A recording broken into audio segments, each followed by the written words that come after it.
Тоа што овие бројки следени низ годините го покажуваат е дека состојбата со сиромаштијата во Македонија не се подобрува.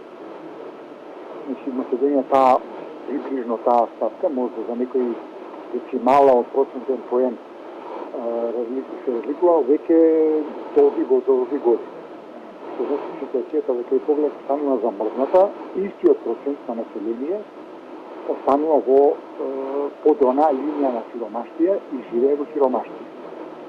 Втора работа што покажуваат овие податоци е дека до таа бројка да речеме не е она прифатлива, меѓутоа како така подношлива сиромаштија околу 21-2%, се стигнува откако се исплатат пензиите и социјалните надоместоци. Предходно да се исплатат пензиите и социјалните надоместоци, стапката на сиромаштија е преку 40-45%.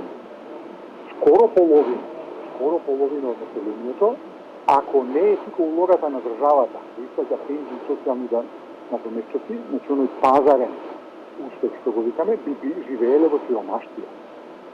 И тоа е страшен податок. После исплатата на пензиите паѓа стапката околу 26, па плюс социјалните надоместоци паѓа околу 22. Имаме ли прецизна бројка за зголемување на јазот меѓу богатите и сиромашните? Како можеме да ги разбереме? Таква бројка во овие индикатори нема и статистика не ја вади таа бројка. Значи, сиромаштијата во Македонија останува горе долу истата, до некој децимало од процентен поен иста, но богатите стануваат се побогати, онаа група најбогатите, 1% од населението, може би помалку од 1%, најбогати што се поединци и семејства, они се се побогати, но ние колката јазот што се зголемува од година на година меѓу сиромашните и тие екстремно богати, не го знаеме кој бројка, бидејќи статистика не го вади, а владата сама исто не го вади, а и не порачува некоја анализа да се тоа направи. Професоре, кога зборуваме за сиромаштија во македонски рамки, што би значело тоа? Со колку пари живеат тие луѓе на ден? Стапката на сиромаштија се пресметува како 60% од медијалниот приход по семејство.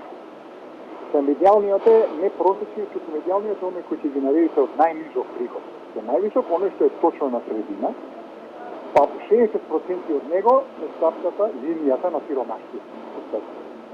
Тие што се имаат приходи помали од таа, се буквално сиромаштија и тоа е чисто статистички податок. Што би било решението? Се промени и реформи, многу големи, што ќе западат многу голема сфера.